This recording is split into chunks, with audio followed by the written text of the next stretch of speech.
In today's vlog, we're going to be talking about to-do lists, specifically why you need a to-do list. The answer may surprise you, but this also kicks off our 5-part series called Task Talk, so stay tuned.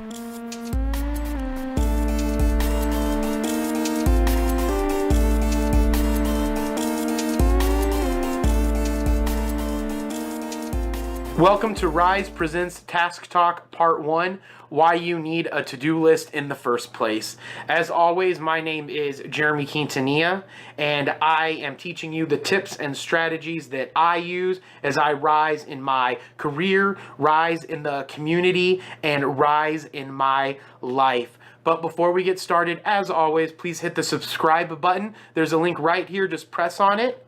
And make sure that you like this video. The more likes we get, the more people that we can get this video in front of and help people become more productive in their everyday lives. All right, let's get started on why you need a to-do list. Let's go ahead and start this video off with an LTLL moment, learn to love learning. Let's learn about the history of tasks. So, if you go on the internet and you search the history of tasks, you may come across a lot of people talking about Benjamin Franklin.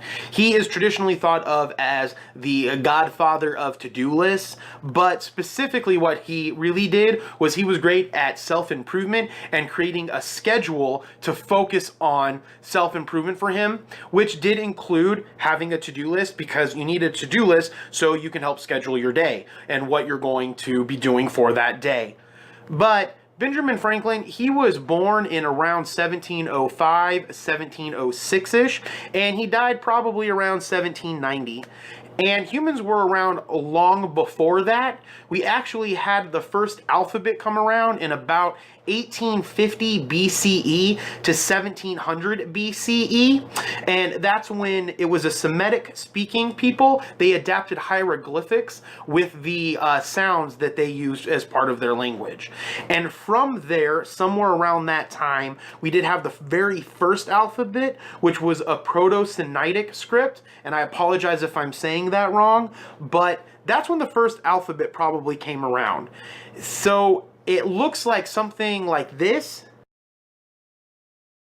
but if that's the first alphabet and that was somewhere in the 1850 to 1700 BCEs, at some point in time, people needed to organize their thoughts, and once they had that ability to do that, they probably needed to start making to-do lists and start writing to-do lists down, listing things, maybe not checking them off specifically, but knowing what they needed to do during their day to be more productive. And productivity back then probably looked a lot different than productivity looks today, but productivity is still productivity, and we probably needed a way to make sure that we were getting stuff done. So that's really how to-do lists probably started. That's just my opinion. I have no proof of that.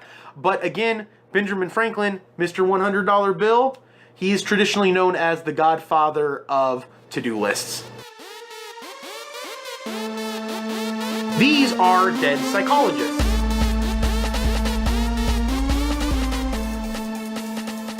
It's kind of like dead presidents, but they're dead psychologists and they're not on money. At least any money or currency that I am aware of. None of these people are on them. But they are really important to understanding why we actually need to-do lists. So let's look at these three. This guy is Max Wertheimer. And again, I'm probably saying that incorrectly. And this guy, this is Kurt Kafka. And this guy is Wolfgang Kohler. And these three gentlemen are important because they created what was called Gestalt Psychology. And the best way that I can define Gestalt Psychology, and for any psychologists that are out there that are living psychologists, I apologize. If you are a psychologist and you're watching this, please make sure that you post something in the the comments down below to correct anything that I'm saying incorrectly. But essentially, from what I found out, Gestalt psychology tries to understand the laws of our ability to acquire and maintain meaningful perceptions in an apparently chaotic world. So it's trying to understand why we try to find meaningfulness in stuff that is chaotic. And that has a lot to do with to-do lists. So let's learn more. If you want to learn more about the Gestalt psychologist that I just talked about, there's some links in the description below that will take you to some websites so you can read more about them. But we're going to move on to this dead psychologist. This dead psychologist is Kurt Lewin. And Kurt Lewin was a psychologist, and he noticed when he was out eating one night, something that no one else would notice, that waiters had better recollections of unpaid orders. So what that means is once the waiter completed a task of clearing out someone's bill or someone's check, they forgot about that person's order. The waiter had better recollections of the orders that were unpaid. Now, this brings us to this beautiful lady right here. This is Bluma Zeigarnik, and she designed some experiments based on what Kurt Lewin had thought of about the waiters and them remembering orders that were not paid. And what she found out was that people remember uncompleted or interrupted tasks better than the completed tasks. She published a paper about it in 1927. Now, this phenomenon is called the Zeigarnik Effect, and it brings us to why people need to-do lists in the first place. So, why do you need to-do lists in the first place? Well, most people will tell you because of the Zeigarnik Effect. And the reason they tell you that is because the Zeigarnik Effect is something your subconscious does. Your subconscious just nags and nags and nags at you when you have something that you know you need to do, but you keep putting it off. The best way that I can think of how it feels is if you were in high school, or remember when you went to high school, or if you went to college, or remember when you went to college, or are in college right now. If you remember when you had a term paper due and you kept putting it off and putting it off and putting it off, but somewhere deep inside you, you had this little voice saying, you need to do that, you need to do that, you need to get it done. When are you going to get it done? Why aren't you getting this done? You know this needs to get done. This needs to get done. It's just inside of you, and you're constantly remembering it, but you're not doing anything about it. That's the Zeigarnik Effect. But that's really not why you need a to-do list. People say if you get that on a to-do list and you finish that task, that feeling's going to go away, but only if you finish that task and check it off of your to-do list. But that's not true. Which brings us to two living psychologists, not dead psychologists, living psychologists. These gentlemen right here.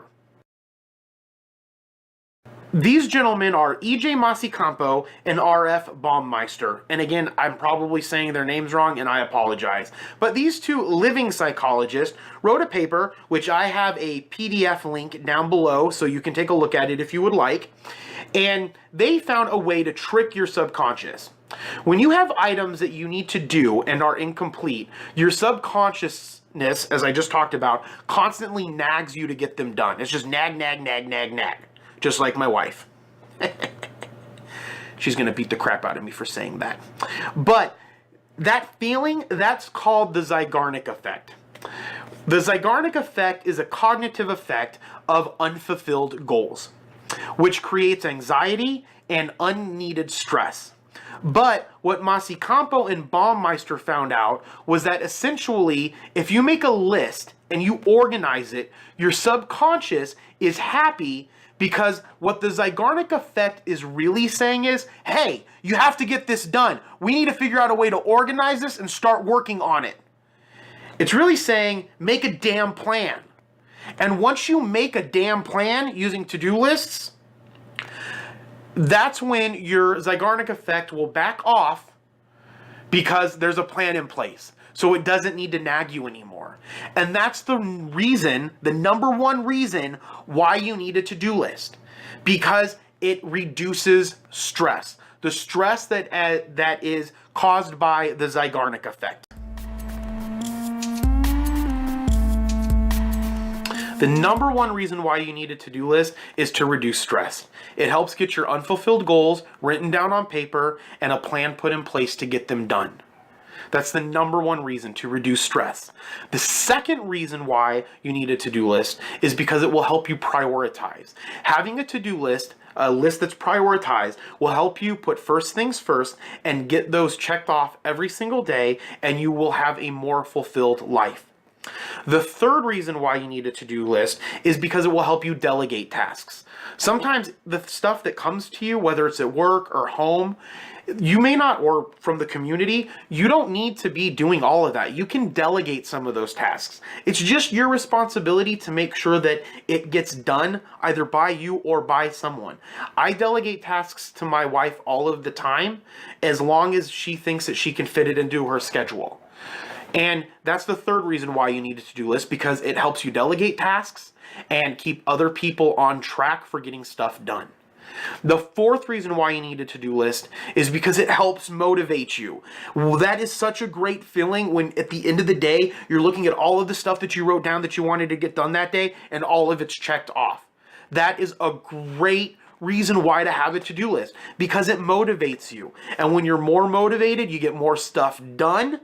And then again, it goes back to the number one reason why you need a to-do list, because it reduces stress. All right, I look forward to talking to you more about to-do lists over the next 5 weeks with our Task Talk series. And as always,